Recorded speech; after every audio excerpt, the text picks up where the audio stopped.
Hello folks and welcome back to Medieval Total War. I am Conostep and this is going to be part 12 of my Viking invasion campaign where I'm playing as the Mercians. And in this campaign I'm probably going to be dealing with a lot of administrative type of stuff here because I feel like I need to kind of catch up in some regards. You might think like this is looking pretty good, and it is. I mean, I have control of a large portion of the island and I could militarily stomp my enemies if I just moved north and took care of them, but there's some tricky things to kind of deal with here. I know that when I do finish off the last province of any non-Viking faction, that the Vikings will attack me. That is what happened in the Irish campaign, and it's something that I have to build up for, and I'm not ready for that. My navy is not ready for that, and my economy is not ready for that. You see, it got kind of dicey because once my trade partners ran out, I was making zero money off of trade, and this is my fault because I just typically, when I play Medieval Total War in general, I get so caught up in making just a bunch of money off of trade that I forget to really invest in the other forms of income that can make me money without trade, So I need to look at this again and take a peek at what provinces should be getting farming upgrades, because that's something that I really do neglect. That's a problem that I have in general. So like, when I play Shogun, I don't think farming, I think, trade with the Portuguese or, that build churches and stuff like that. When I play Medieval, I think trade. That's the big money, but it's not that stable. That's the problem with trade, right? Is that it can get destroyed. Your trade income can completely go away if your trade partners go away. So that's something that I need to work on. I need to take a peek at my farming income and make sure that that's being kept up on in a lot of my provinces. I have a few new provinces that I've been just focusing on military, which is good, but I need to make sure that when the time comes, my economy is going to be able to keep up with any form of endgame shenanigans that the Vikings can throw at me. Because right now in this campaign, I've mentioned this a few times, they do seem more sticky in this campaign than they have than they were in my Irish campaign. And it's a little concerning, it is, because I would like to take Kentware instead of having this annoying little 3-unit army back here. But even on very low taxes, they're sitting at 117% loyalty, and that's with a 3-star spy of mine sitting in their province. This is a guy that should be lowering their loyalty by quite a bit, and they're looking okay. And I wonder if a part of that is because they do have a pagan shrine that is built here, and they're working on building up their paganism. And I think that I need to counter this by training my own priests so that I can switch these provinces back to Catholicism. Now, I don't think I have a single church built up in any province. A church in this campaign is actually kind of a high-tier building. I think you need... Is it a fort building or do you need a keep? Let's see if I look at this.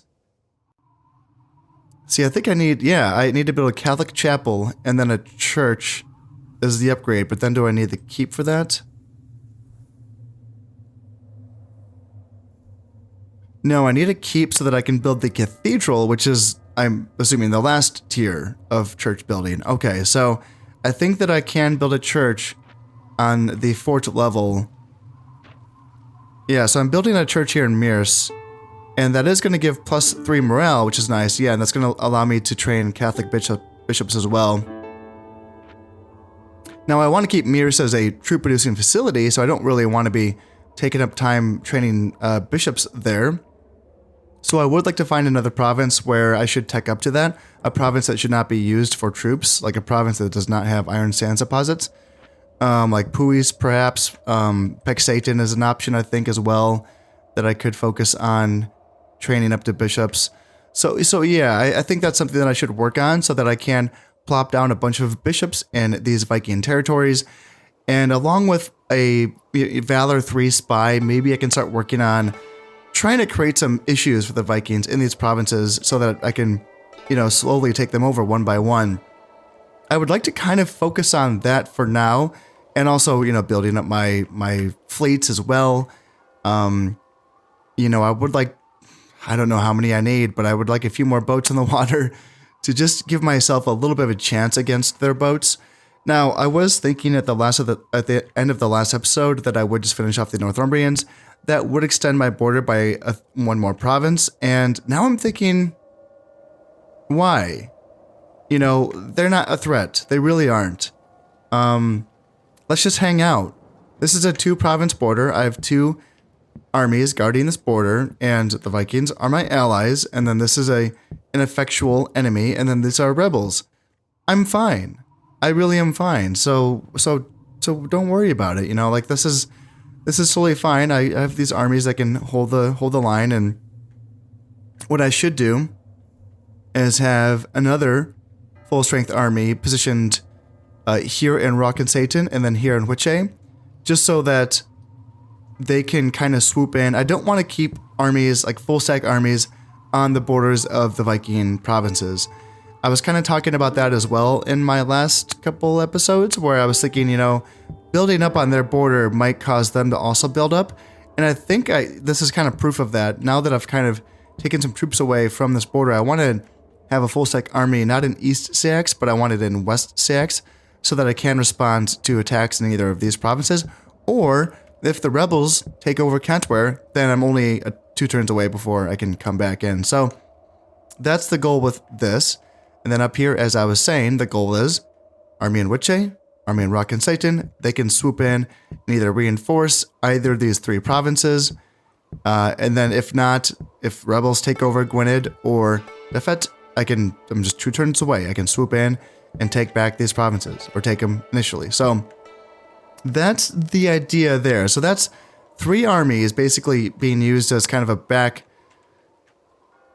I don't know what would you call them. They're just kind of waiting. They're waiting. Their armies in waiting to swoop in and take these provinces that I'm waiting for the Vikings to lose.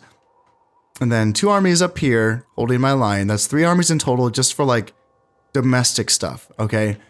Doesn't feel that great, but it's also not the worst thing considering the situation. I'm making 3,000 florins a turn. I have 9,000 florins in the bank. I'm okay. And I can make that better if I focus, you know, get my attention focused again on farming and, you know, kind of fix my economy a little bit. So the economy can improve as is. And then what? Can I build 3 armies to take on Ireland? Well, right now, the Irish only have 3 provinces, the rebels hold 1, and the Vikings hold the other. So will 3 armies be enough to take this? I think so. Maybe 3 or 4 armies can take Ireland. And I think I want to take Ireland before I push any further north, because as I was saying in the last episode, it would be a bad thing to have Ireland be the last area that I take, because then when the Vikings do attack me, there's a really good chance they can cut off my navy and really cut off my armies that would be stuck here in Ireland. I think the ideal scenario is take Ireland, you know, hopefully the Vikings would not still be there, but take Ireland and then leave a stack, maybe leave 2, you know, whatever I can afford, and have them be self-sustainable. Then with the majority of my forces push north and clear this stuff out. And hopefully by then, this stuff is gone. And hopefully by then, I can really just kind of focus, maybe keep some armies in my back territories as I'm pushing up north with the rest of my armies. That's kind of the idea moving forward in this campaign. So, yeah, also have to take the Isle of Manaus at some point. At some point, yeah. So, like, let's look at this then. So, if I want to look at farm income. Cernu, what are you making? 99 farm income, and you already have the forest clearing. Takes 16 turns to build. That's 1,500. That's so long. Like, that's really interesting that this was added in this campaign.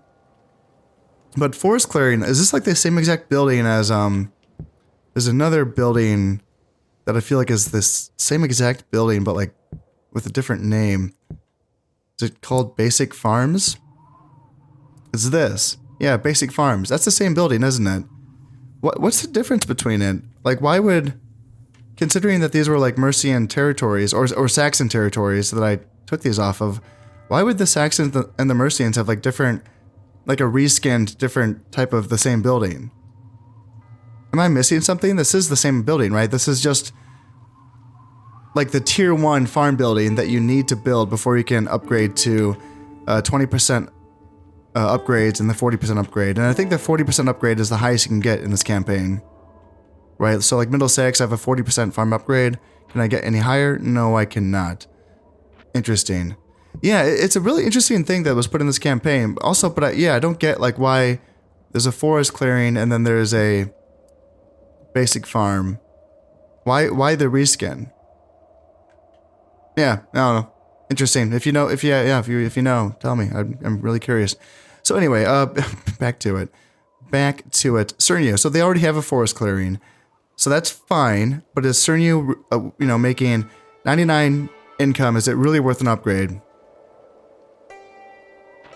How much are we talking here? Cernu. Okay, wait. So okay. Wait a minute. So I need to build a forest clearing, and then I need to build a basic farm. I need to build 2 things that take 16 turns and cost 1,500 before I can get the 20% improved farmland. What? Yeah. Okay. So the forest clearing's generating 99 income. This would generate, so that's an additional 100 income for the basic farms. Oh my goodness. Huh. Wow. Okay. I don't even know what to say about that. So like Cluid, let's just keep going on and let's see if I can see. So Cluid would not be worth it. 72 income with nothing there. Deafness. Forest clearing. So I would need to get a basic farm with deafness. That'd bring it up to 184. Making 91. Oh, geez, oh, Pete's. Okay, that's interesting. I really did not know that was going to take 32 turns just to like get the ball rolling. Because once the ball is rolling, like, yeah, Jesus, even like 8 years, like 8 turns for the 40%. Is there how much does the 20% take? 20%, 6 years. It's a fascinating thing that was added in this campaign. It really makes the decision making process difficult. Like you have to really think about this and think ahead. I'm still tempted to do this basically, like maybe even in every province, just for the reasons that I was just stating, which is that this can really help out my late game economy when trade is completely gone, you know? So for instance, Deary already has the basic farms. They already had it when I had taken it. And Deary is making 397 farm income. So that's an easy decision for me to make. Once they're done with this trading post, what I should do is focus on farmland here. So that's an easier decision for me. Dornset. So Dornset just has the forest clearing, but it's making 199 income off of just the forest clearing. So this is going to be rich if I focused on this. So this should get the basic farms. That's what I get out of that. Let's see. The East Angle. East Angle has nothing. East Angle is making 475 income, even though it has zero farm buildings. 0? Oh no, I missed that. Okay, so yeah, definitely get it the 40%. Yes, okay, I just misread that. East Sax, 754 farm income off of just basic farms. So yes, the East Sax, that really needs the 20% and that needs the 40% for sure. Gwent, moving on to you. 44 farm income, and there's nothing built there. Probably not worth it for anything. Witche is already fully teched up. Lindisi has forest clearing. It's making 184. Would it be worth the basic farms? I don't think so. Maybe. I don't... not building anything else there. That's the thing. 370. I'll go on and do it. I'm really not building anything else there, so I may as well. Back to it. Middle angle. And this is 236 with the forest clearing. Yeah, once it's finished with that assassin building, I may as well get a basic farm in. Middle Sayax, it's fully teched out. Mears has basic farms, but that's it, and it's making 596. So they definitely, after this church, I need to go, 20% and then 40% on Mears.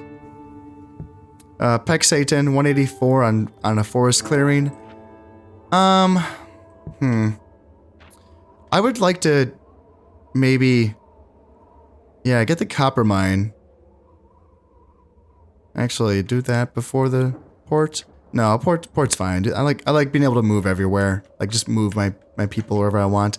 But then do the copper mine. That's fine. And then Peck Satan, I would like to get bishops somewhere. So I should just tech up to. Let's see. I need this for. Yeah. Yeah, I want to be able to train bishops, so maybe Peck Satan is a good place for that.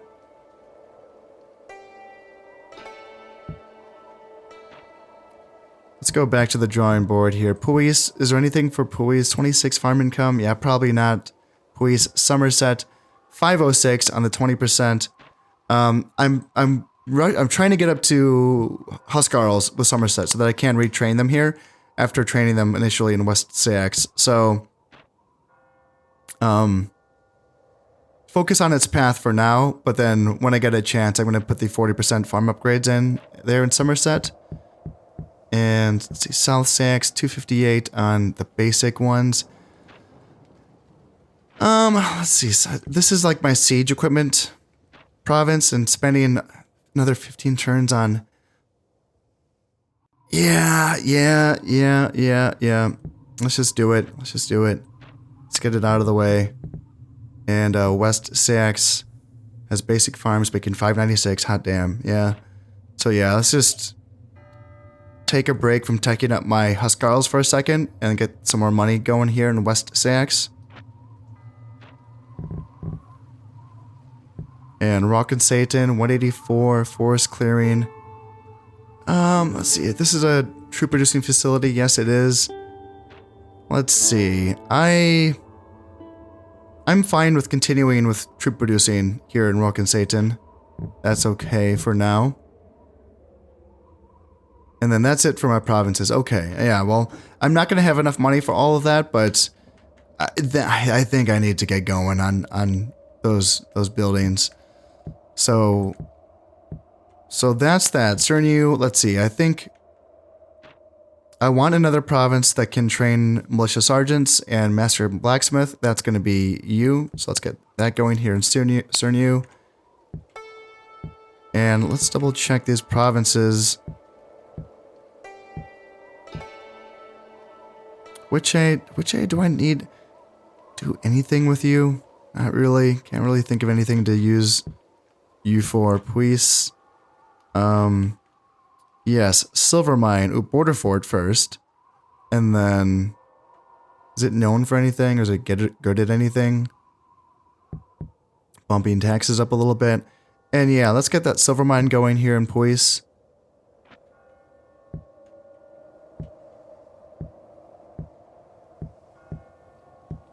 Okay, that looks good. Now, let's get... I have a Valor 3 spy here. Let's move him over to Gwynedd to see if I can hurt the population loyalty in that province. There's a Viking emissary here, so... Assassins. Get some practice in here. I'll let you take the kill. There you go. Have a day. Have a day. Okie dokie, that was that, and I didn't want to. I will edit out stuff like that in other moments, but I felt like I needed to kind of talk through this with y'all. So sorry if that was just pure suffering. I feel like sometimes glossing over certain things is a good thing, but sometimes like I'm still learning a lot of this stuff and trying to figure out. You know, I'm really bad at math, so I have to kind of just guess, look at numbers and say, hey, that's big. That's a big number. Or, yeah, I don't know. So I wanted to kind of take you guys with me on that one. So again, sorry if that was just pure suffering, but yeah, there you go. All right. Yeah, we're gotta get that Navy going. I know in my Irish campaign, I had a viewer recommend, they said a number that was kind of insane. They said they had like 5 ships in every sea region to get ready for the war with the Vikings at the end of the campaign. And if you are watching this episode, I want to know if you literally meant 5 ships in every sea region, because I am like Ron Burgundy. I will take your advice to the letter. Like, I will do literally what you've said if that's what you said is necessary. If you were exaggerating and you didn't actually mean 5 boats in every sea region, please let me know before I just do that. That's kind of how I roll. I would believe you. That's the thing. I would believe you if you said, and if you feel like you need 5 boats in every sea region to prepare for that war with the Viking Navy, I would believe you. They have a scary ass navy, you know, some powerful boats, and I just have tier 2 boats. So that's all I got. So yes, I would believe you. Let's see, there's something else. Oh, I need this governorship to be assigned to someone. It offers a command star, and I don't have any generals right now that have 4 acumen. I did check before I started recording. I have a couple generals that have 3 acumen, and they can potentially improve over time. Let's see, you're a 1-star general, but you already have, that's because you are the governor of Huiche. Going economy is definitely good, and getting some, you know, that acumen going is fine. But here's the thing. So generals that are in the command of stacks are the only ones that will gain traits. Generals that are stuck in the stack being led by someone else will not gain traits. So like these guys are all historical generals, so that's why they started off with traits, right? But only the general that is the leader of the stack is the one, you know, stacking traits. What this means is that I can take, for instance, this guy, 4th red, 4 command stars, 3 acumen. It's fine, right? Philosophically inclined, I would not want him to be governor because he reduces the agricultural output and the trade income as well. How about someone else then? Siegbert. He's scarred, so he has +1 dread, but nothing else for income. He potentially could get an income trait that makes him better at that. As is, he's also a 4-star general, so he's got some things going for him. Maybe he would be good. So yeah, let's do that. Let's give him this and give Puis a little bit more money. And there we go. Maybe he'll get his own. Well, I mean, just by that, just by him being a 5-star general, he is now the general of the stack. And yeah, maybe he'll get an acumen increasing stat. We will see. We will see. All right, so that's done. And at this point, I just need to continue. Let's see. I think I can merge these armies because yeah, I want to get a full stack down here, and I can move them to West Sax so that they can assist either of these 2 provinces here. And then up here, I'm working towards getting... This army needs to be retrained. This is the army that took Gwent off the rebels and then took Puis off the Welsh. So this army needs to be retrained. But then I do need to get 2 full stacks in Huiche and Rockensaten to essentially guard my western flank. One last thing that I should do before I end this turn is that I should look towards the future of my bloodline. And Prince Edward, so you are here, you're alive, you're young, you're 21, but you're not married. And that is something that I can't remember what my progress was on that. I have an emissary hanging out here. I don't think the Northumbrians will marry their daughter to me, but I can still try while I'm here. And Yeah, this is an interesting thing in medieval Total War and to the Viking invasion. There's this succession type of thing where you can inherit a faction's lands if they die out, if their princess is married to your faction. I've never seen it happen in this game. It's something that you will see in Shogun, where if you're allied to a faction and they are eliminated, you might inherit some of their lands. In fact, you can use that as a strategy to assassinate your allies to inherit some of their lands. It's really cool. It's an awesome mechanic. I love using it in Shogun with certain factions. In medieval Total War, I've never seen this happen. I have read a thread in a forum a long time ago where people were talking about if it's ever happened. And I think some people said it's very, very, very, very rare, like in all of their campaigns, I've seen it happen like once or something like that. So it's too bad. I think that there's so many marriages that the game can't really keep track of the inheritance, and or maybe I don't know. I don't know what it is exactly. I don't know what the issue is, but I think that it's one of those mechanics that was like it was too complicated for the system that was trying to handle it, and it doesn't really function as well. And also just it's a bigger game, obviously. Like that kings are dying all the time. The men that the princesses could be married to could die out, and then maybe that also eliminates the claim to the lands. There could be a lot of stuff like that going on, but we don't have family trees in this game, so we can't track it really. We just have to trust that the game is tracking it, and then we don't end up with any land ever. It's too bad. It's one of those things where it could have been a really neat thing to see, but it doesn't seem to happen too much. But let's see if the Northumbrians will allow their princess to marry my son. If not, there is a Scot princess and a Pict princess, and we can try them as well. That's another thing. This is another danger of, I think, moving too quickly in this campaign. As I've mentioned before, economy being disrupted is one thing. Having a weak navy is another thing. But also not having princesses to marry your sons off to. And you have to really time that right and make sure that you have a king that will survive to the end of the campaign where, maybe he doesn't have a son on the way or something like that because you haven't been able to find a princess to marry him off to. Stuff like that can happen, I think, maybe in this campaign that makes me a little bit nervous, and I think you have to kind of time your endgame correctly. Anyway, that's enough of that. Let's drop a save and let's move on because, anyway, yeah, I think I'm going to be probably editing a bit of this out because I talked you through the laborious process that I will be kind of covering here in this episode, and I don't intend on there being a ton of action unless I am attacked or unless there is going to be a rebel province next to me that my assassin failed in killing that emissary. Goddamn. I should have sent two.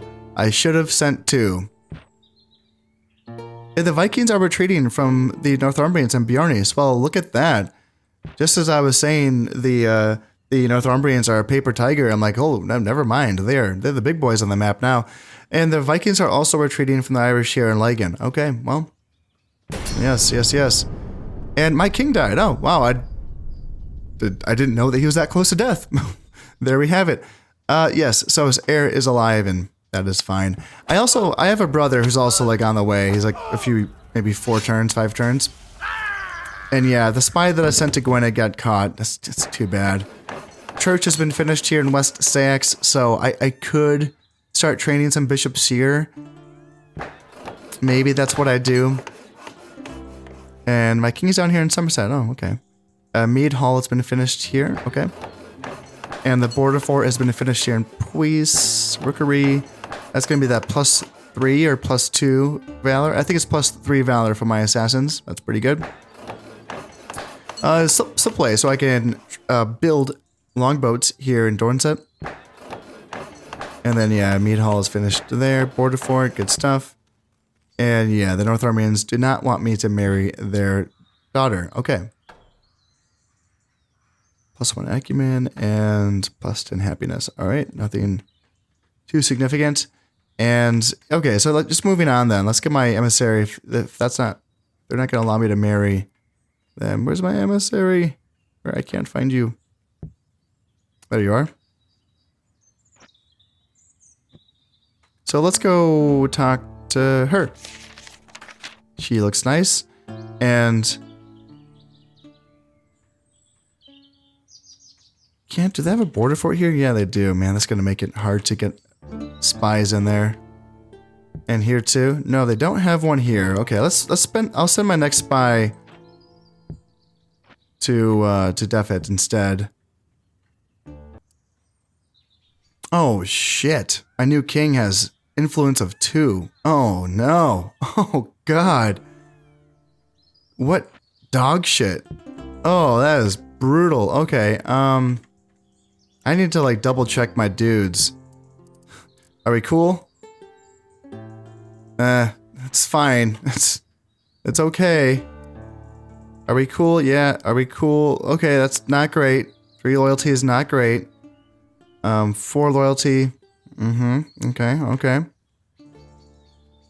Are we cool? Are we cool? Are we cool? Yes. We're really cool up here. Yeah, that's dope. And yeah, we're cool up there. Okay, yeah. It's like fine enough, but like, oh Jesus. All right, that's scary. So get him in a more central location, please.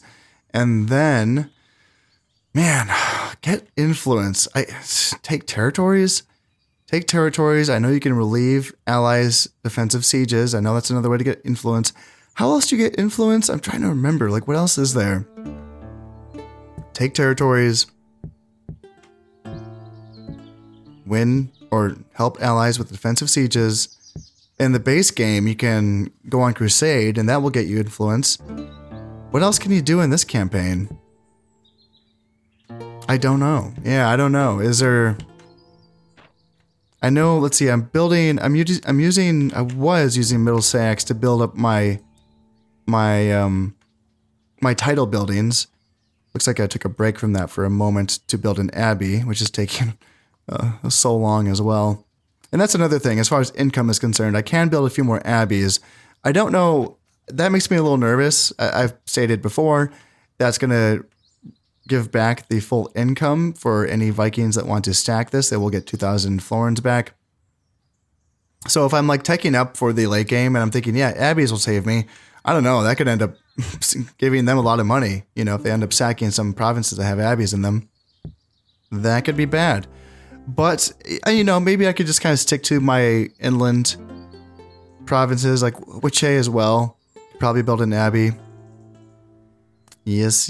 Yeah, let's do that. That's something to do there.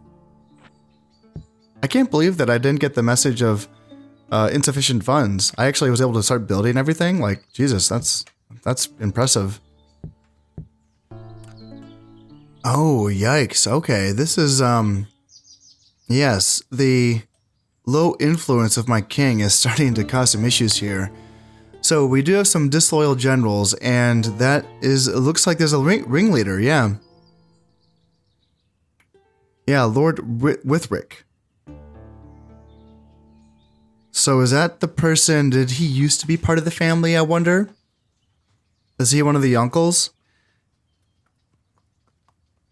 I can prevent the revolt by improving the ringleader's loyalty, by removing his support, or by putting him in a position where revolt would be suicidal, or by eliminating him. So the ringleader is Lord Withrick.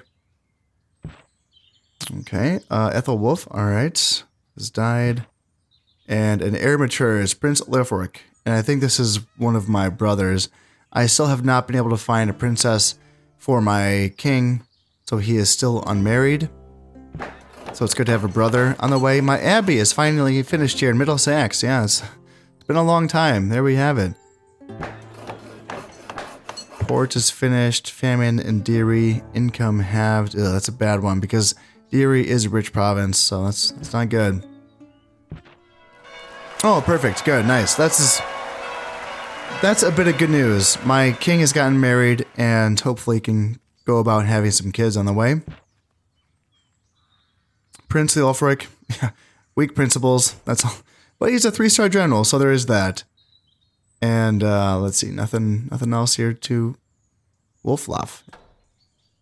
Greedy, okay. Alright, so let's see. First things first, my heir, oh my god, his loyalty is so shit. God. So he's going to have to be babysat by his older brother. and that's just all there is to it. Eventually, if we can raise his loyalty, he could be a good general, but until then. How much younger is he? 16, and his, and the king is 26, so 10 years apart. Lord Withric, that's someone that I have to find. Let's see, would you be Lord Withric? Are you... So many. Here we are. Rock and Satan. You? You're the ringleader? It can't be. Your loyalty is really good. No. No, there has to be a different Withric. Is there a different Lord Withric somewhere? That's the only one popping up.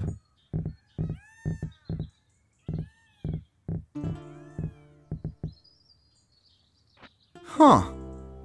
Can it be? Can it be? I mean, the way that I know how to deal with this is to... Not you, and it's not you.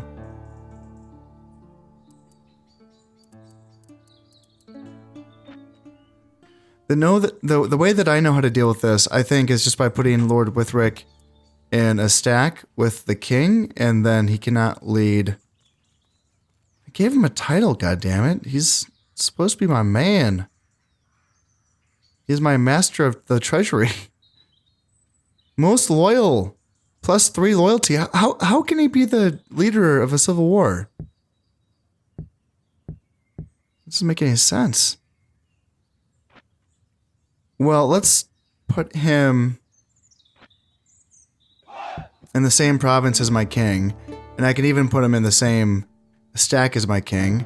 Let me just double check my other... So yeah, he has shitty loyalty, so he should probably not be in control of his own stack. Let's bring him to my king's province. Does that make it any better? 4 loyalty, yeah, that should be fine. And then let's just keep going through and let's double check this again. You should be fine. You're gonna be retrained. Eventually.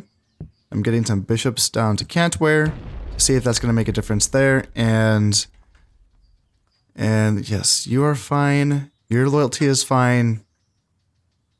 Fine. Fine, good enough. 3 is like, I think. I think 3 should still be fine, I think. It looks like everyone's like, oh, it's like, okay, fine-ish. Yeah, I'm kind of confused by that message. It's a little weird. It's a little weird. Wait, is it you? Another 3-star general. I just trained this guy too. So another historical general? Like this, there's so many in this Mercian campaign. So freaking many. Yeah, 3 loyalty is not super great, but yeah, 3 command, 3 acumen. Secret blackmailer, so it's gonna get worse. Like he's gonna lose all of his loyalty once that's found out that he is an actual blackmailer.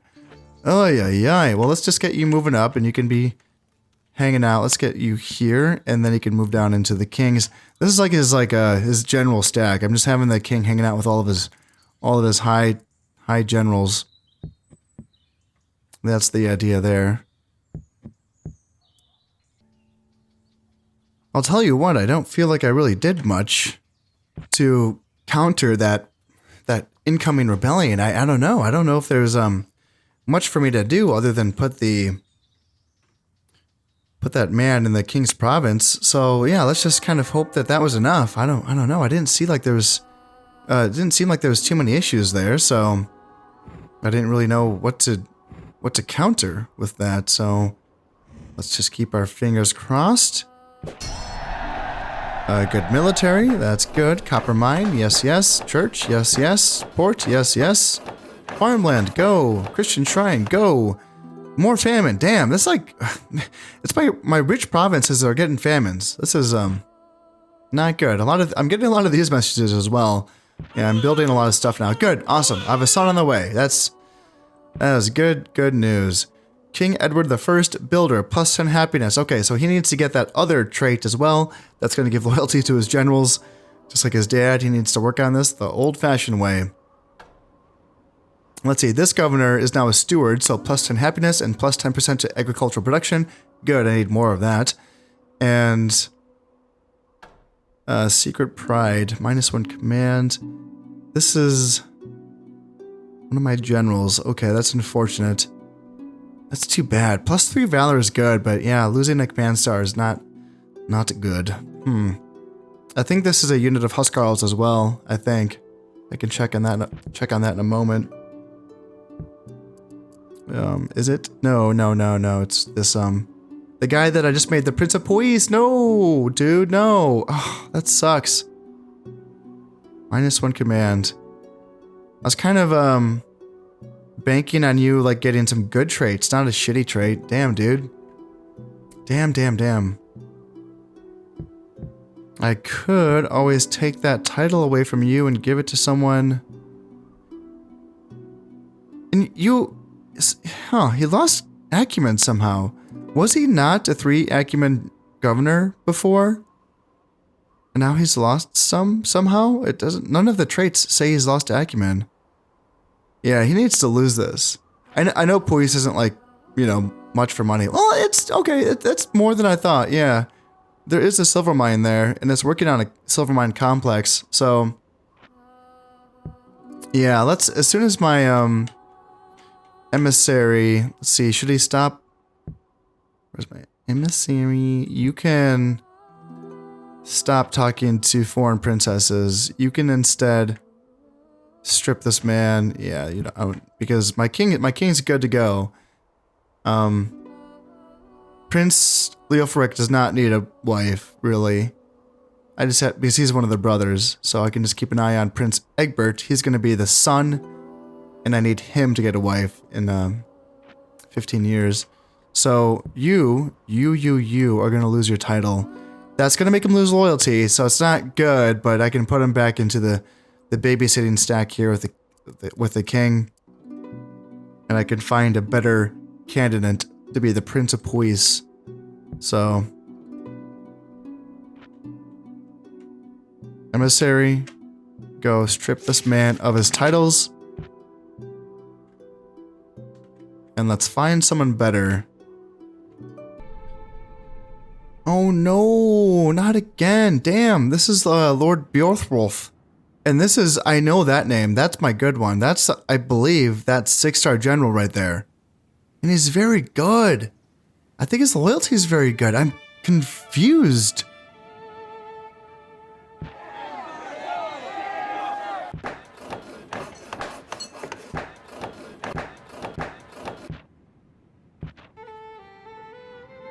Lord Egberts. This is a governor, okay. And Lord Withric. This is that initial governor. He's not even, he has a lot of loyalty. I'm confused. -2 command, -2 acumen, +3 valor. So Lord Withric probably should lose his governorship, to be honest. Maybe I should assassinate him. I don't know. I mean, you know, -2 command and -2 acumen, he has to be useless. I don't think he had any command to begin with, though. Oh, he still has a bunch of acumen. Okay, so he's still making a lot of money for Somerset, and Somerset's one of my richest provinces. So that's all still good. I just don't, I'm confused by like why he wanted to start a rebellion. And now it's you? You with your 6 loyalty pips? Like why would you want to be the ringleader of the new rebellion? Why? Alright, well, let's just bring you also back to the king's province. Man, oh man, this plot that is against my king keeps finding new ringleaders. This time it's Waldfrith. Waldfrith. I don't even know who that is. Never heard of him. Okay, good. This is good. I got a spy in Defet, and there is a rebellion finally in one of these Viking provinces.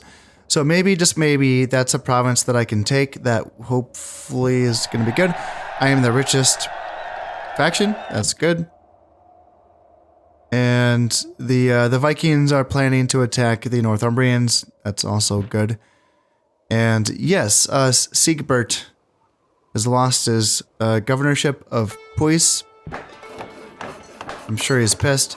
The keep is finished here in Rock and Satan, so now we can get some more upgraded buildings here as well. That's going to be good. Fort is finished in Somerset. Now I think I just need one more building, and then I can finally train Huscarls here. I think. A stockade finished in Paxton. And yes, insufficient funds. Great builder. Good. I need this. +1 loyalty to all generals. Like that's going to help. Yeah. That is something that's going to help. So, well, see, I wish that there was a way that I could look up who that... Was it Walfrith? Walfrith? Was it him? Was it you? Walfrith? Well, I don't really... You're not gonna... just come back. Come back somewhere where you're not gonna cause trouble here.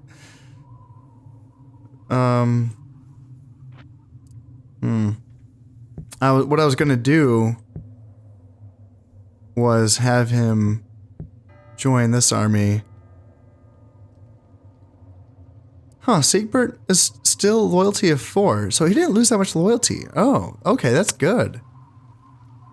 I thought he would lose more. Okay, well, that's nice of you to be a pal. And I saw someone that I think would be a better candidate. Whiston. Not super duper great, but like, you know, 3 command, 3 Ekman, and Pious. So Whiston the Pious to be the governorship of Puis. +3 piety. So he has a crap ton of piety. How's the zeal here? 53%. So that might actually mean something, but the loyalty is already pretty good here. So it's not going to really matter. But still, I just want some more acumen. So let's give you 412 and that one. Double check it's you. Yes, yes, you. 424, so not much of a difference there. But now you can be the general of this army. And yeah, you're going to meet up with these 3 militia sergeants, and they will complete your army, and then you will hang out here in Rock and Satan to keep an eye on the Vikings. The Vikings have a lot right here, and that makes me nervous. Why are they building up by my borders? Man, the Viking, they really have a presence in this campaign. They really do. Now, would they lose this? Ooh, this is interesting. 1 unit of Viking Huscarls versus an archer unit and a Viking Carl. The Vikings might win that, but I'll keep an eye on that. And this is one of the Viking heirs as well. Prince Magnus is a great warrior, so he can fight well. Okay, let's keep an eye on that. And if the rebels take this, then let's pounce on it and try to take it for ourselves. Ooh, they have gold there. Nice. Could make some money off of that. Again, for this turn, I'm going to kind of hold my breath here to hopefully this ringleader, which is he's no longer in control of his own stack. It's going to be... Yeah, Waldfrith was the guy that's the ringleader of the plot now. But Dunstan, with even less loyalty than Waldfrith,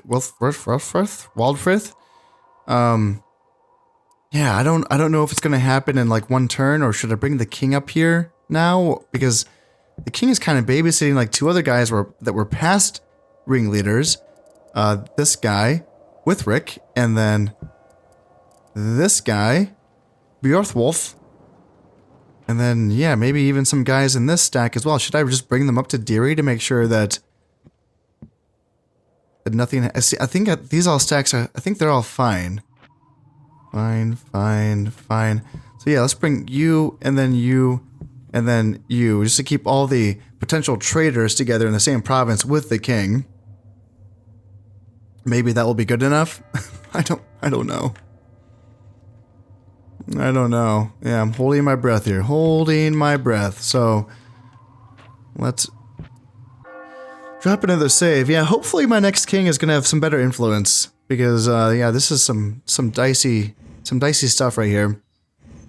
And let's see if the Irish are retreating from Munster. Okay, bandits in Dalraida. Okay, and yes, this is getting stronger. It looks like this rebellion. There's a 4-star general here too, leading this rebellion. Okay, unrest in Sile. And I'm catching a Viking assassin here in Derry. Okay, that's interesting because I just moved my king there, so that is interesting. Christian Shrine and Puis Fort in Middlesex, so that I can get another title building here eventually. Some more money here, better farmland.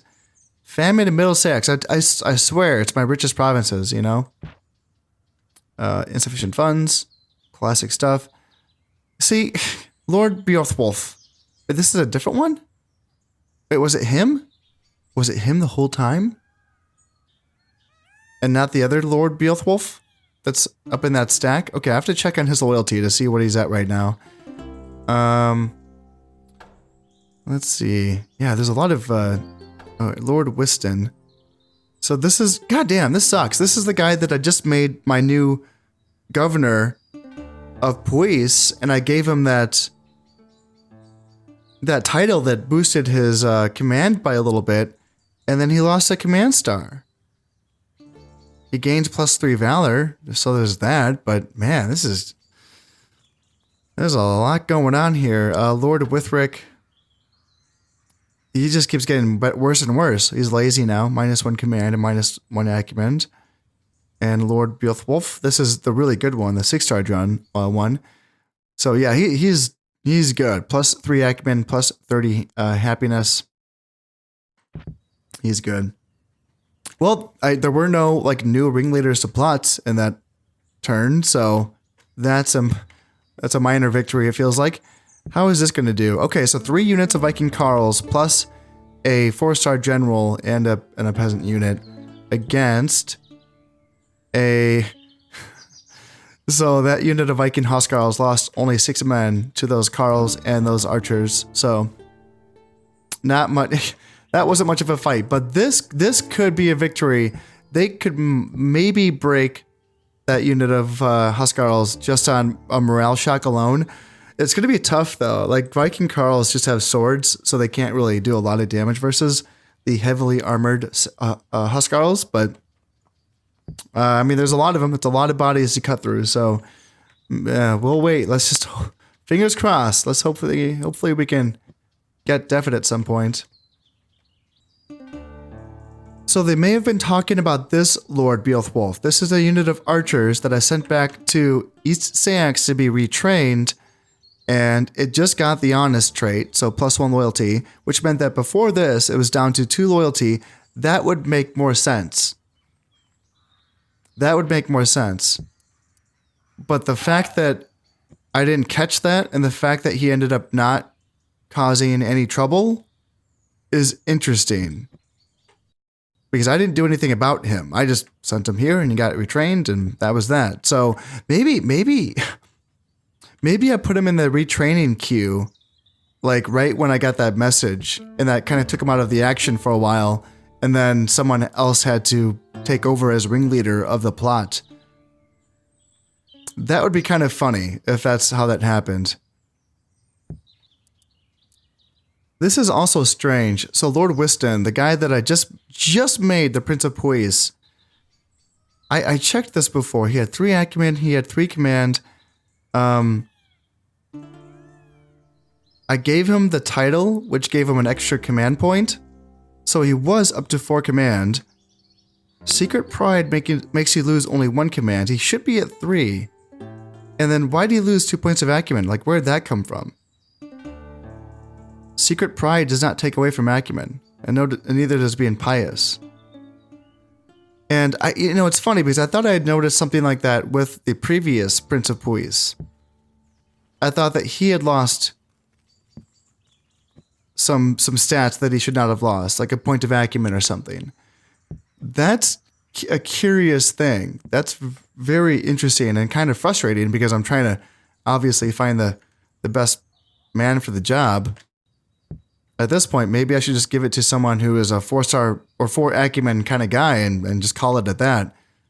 Instead of trying to make one of my generals better, you know? Because this is getting, you know, a little frustrating now. Aha, yes, this is what I need here in Defet.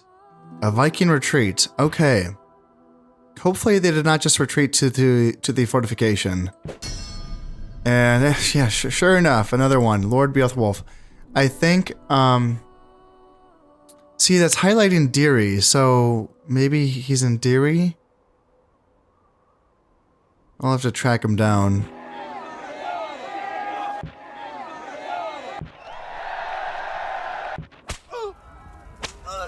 Yeah, my spy got caught. Jesus, that's a lot of Vikings. Oh my god. Wow. Wonder what that's about.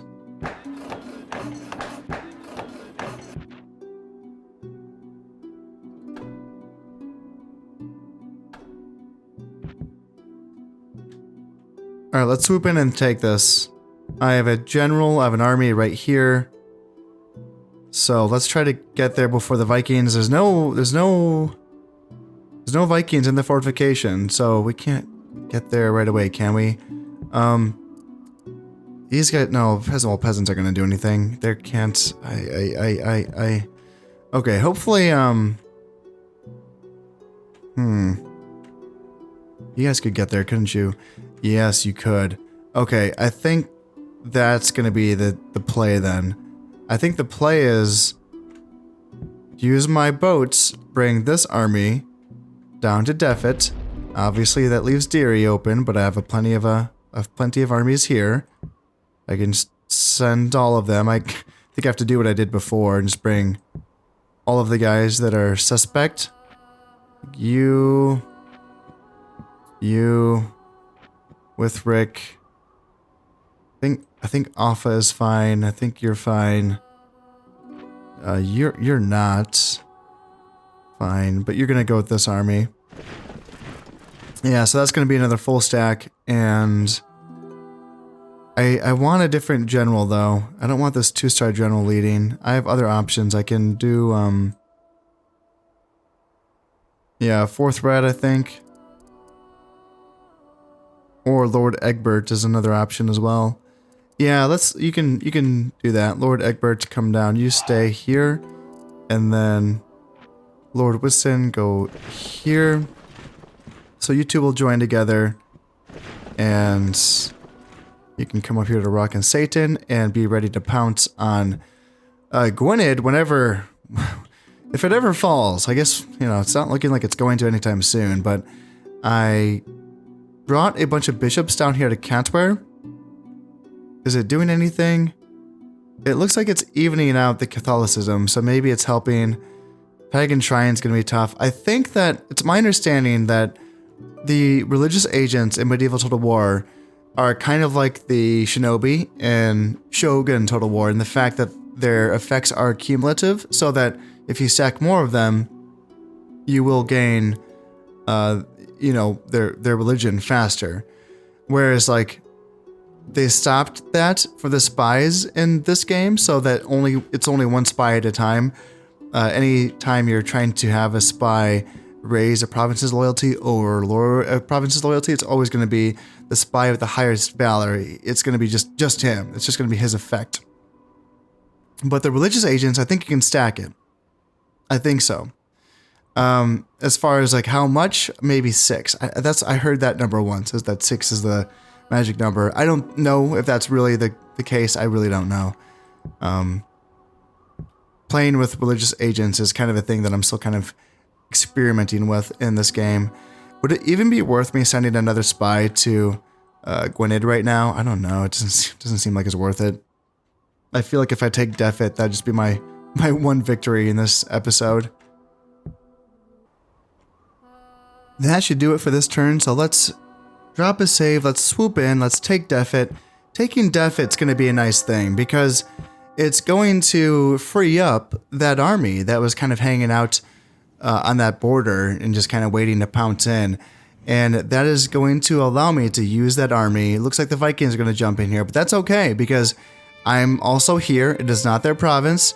I can essentially do what I did that other time where I just let the Vikings do the fighting for me, and that's totally okay. They can win this province for me. Yeah, let's just do that. But this is going to be a good thing. This is going to free up an army that I can use to prepare for my invasion of Ireland.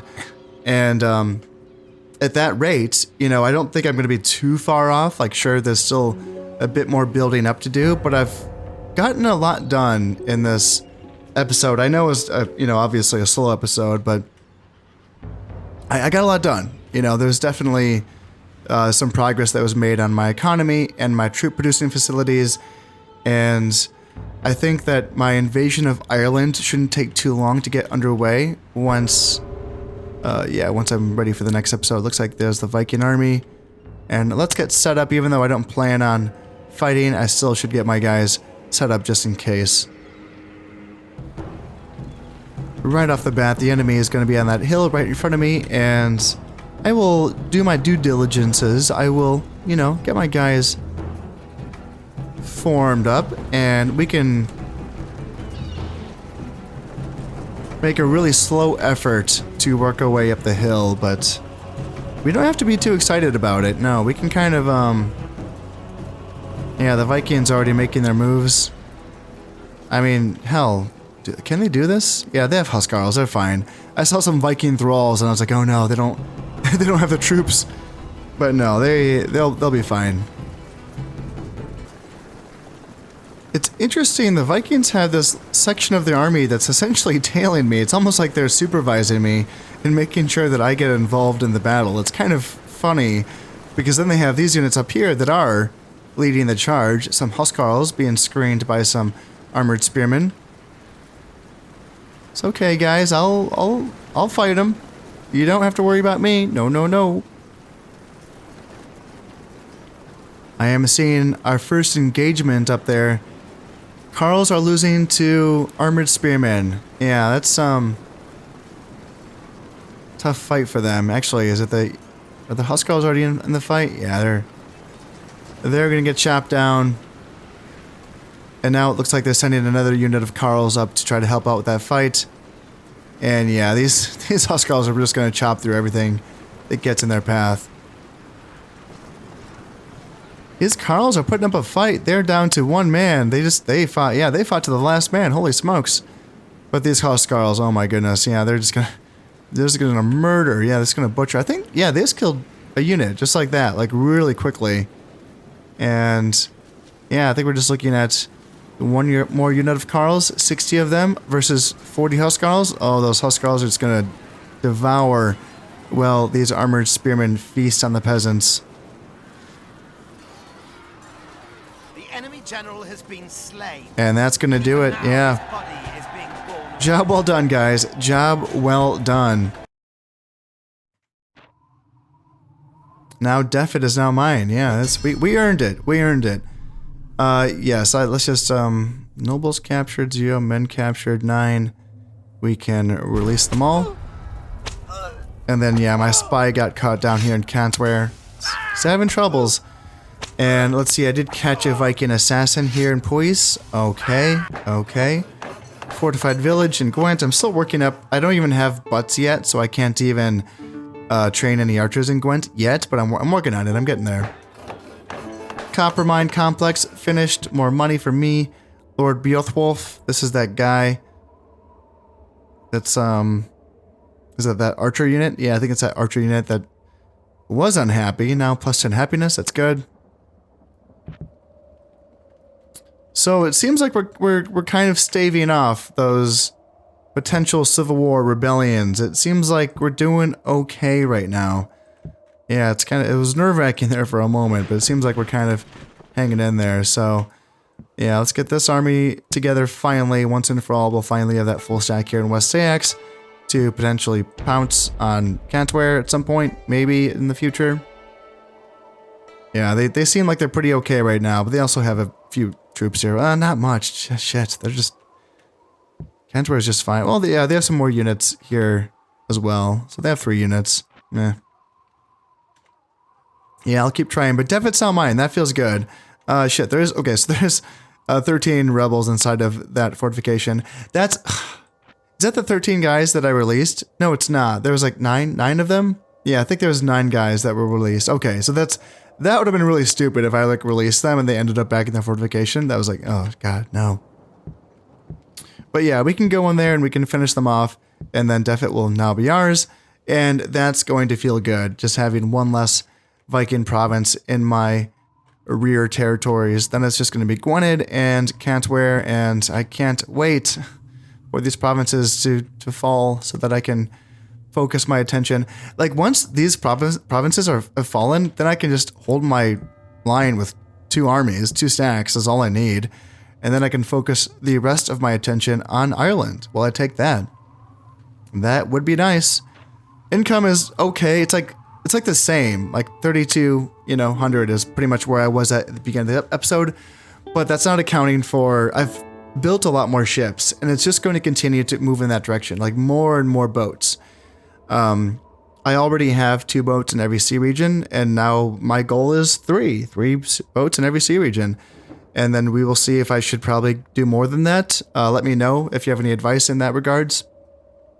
You know, how many boats should I have? They're expensive. I mean, the upkeep is a bit. Actually, is it? Let me double check that. Upkeep is 15 per longboat. Yeah. So it's like not super crazy, but it's something. Let me see. Are they more expensive like out here? Support costs. Yep, 45. Yep. It works just like in medieval. So the further away that you are from a friendly port, it's going to cost more. So when I take Ireland, that's going to cheapen the support costs of these boats. I think that's a really, really neat feature in medieval Total War, by the way. It makes taking like island nations in the grand campaign that don't necessarily have a high income, it still makes it worth it because it really saves you support costs on your navy, which is a really interesting feature. I really like that they put that in this game. But anyway, that's, you know, you guys get the picture. We're working on it. It's a work in progress. And I think that, you know, 3 or 4 armies should be enough to take Ireland. Maybe 4. I'm not too afraid of the Irish troops. It's a fun army to use, but I'm kind of skeptical that the AI can really use the Irish troops well. It's a pretty light army, and if you're not, you know, if you didn't watch my campaign or if you haven't played the game, it's mostly light infantry with javelins is kind of their whole thing, and there's some teeth to it for sure. You know, you can kind of use it, and I kind of did. I didn't do the best job with it in my own campaign, but I worked with it, and I'm a little doubtful. I'm a little skeptical that the AI will be able to do a good job with these army compositions. I could be wrong though, and I will find out when I attack Ireland. So I don't know if hopefully I can get that underway next episode. Hopefully that's going to be the goal, is at least get a foothold in Braga. We will see. But yeah, in any case, that is all going to have to wait until next time. As always, I hope you have enjoyed this one, and thank you very much for watching. This has been Conistep playing a medieval Total War Viking Invasion. Thank you very much, and goodbye.